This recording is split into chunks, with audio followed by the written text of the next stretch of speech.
परमेश्वर शिव के यथार्थ स्वरूप का विवेचन तथा उनके शरण में जाने से जीव के कल्याण का कथन। उपमन्यु कहते हैं, यदुनंदन, यह चराचर जगत देवादिदेव महादेव जी का स्वरूप है, परंतु पशु भारी पास से बंधे होने के कारण जगत को इस रूप में नहीं जानते। महर्षिगण उन परमेश्वर शिव के निर्विकल्प परम भाव को न जानने के कारण उन एक का ही अनेक रूपों में वर्णन करते हैं।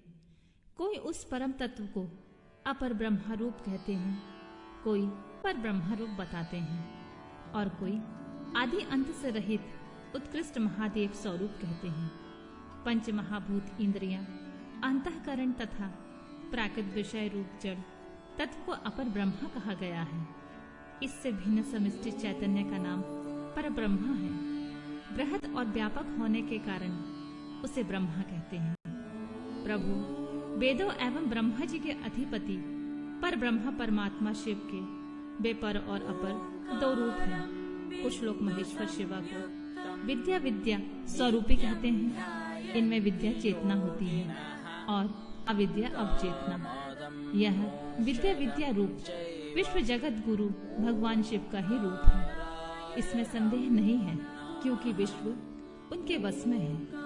भ्रांति, विद्या तथा पराविद्या, यह परम तत्व, ये शिव के 3 उत्कृष्ट रूप माने गए हैं। पदार्थों के विषय में जो अनेक प्रकार की असत्य धारणाएं हैं, उसे भ्रांति कहते हैं। यथार्थ धारणा का ज्ञान का नाम विद्या है तथा जो विकल्प रहित परम ज्ञान है, उसे परम तत्व कहते हैं। परम तत्व ही सत है।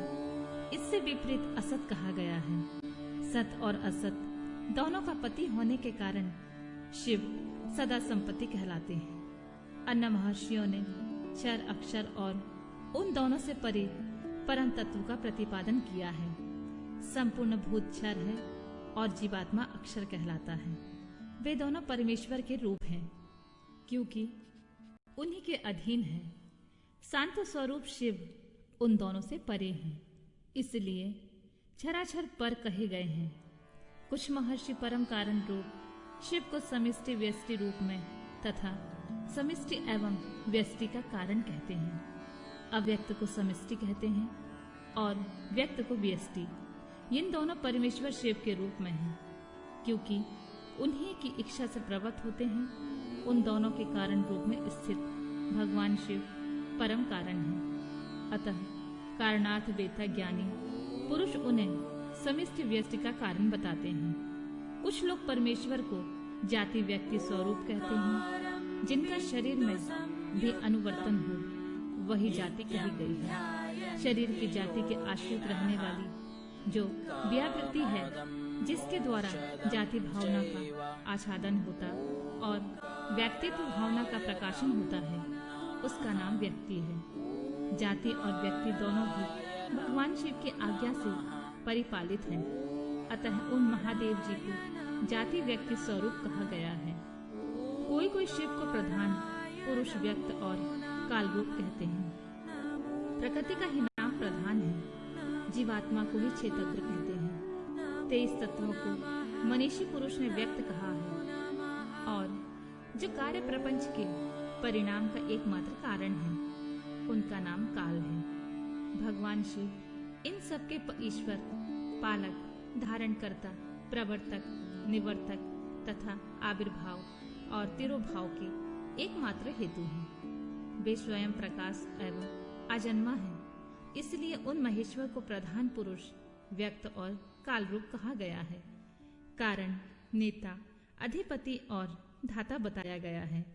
कुछ लोग महेश्वर को विराट और हिरण्यगर्भ रूप बताते हैं, जो संपूर्ण लोकों की सृष्टि के हेतु हैं। उनका नाम हिरण्यगर्भ है और विश्व रूप को विराट कहते हैं। ज्ञानी पुरुष भगवान शिव को अंतर्यामी और परम पुरुष कहते हैं। दूसरे लोग उसे प्राग, तेजस और विश्व रूप बताते हैं। कोई उन्हें तुरीय रूप मानते हैं और कोई सौम्य रूप। कितने ही विद्वानों का कथन है कि वे ही माता, मानमेय और मिति रूप हैं। अन्य लोग कर्ता, क्रिया, कर्म, करण और कारण रूप कहते हैं। दूसरे ज्ञानी उन्हें जागृत, स्वप्न और सुषुप्ति रूप बताते हैं।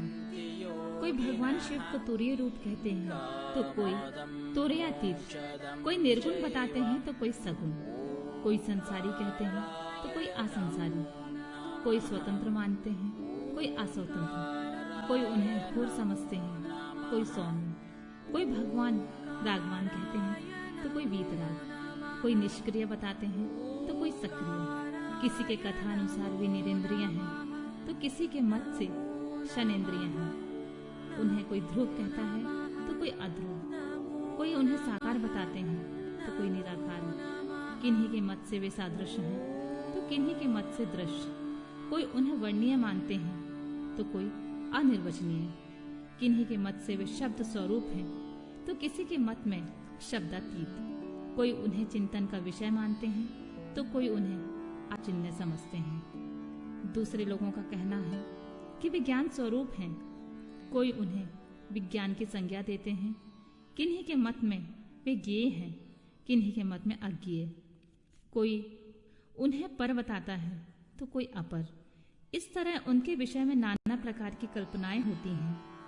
इस नाना प्रतीतियों के कारण मुनिजन उन परमेश्वर को यथार्थ स्वरूप का निश्चय नहीं कर पाते।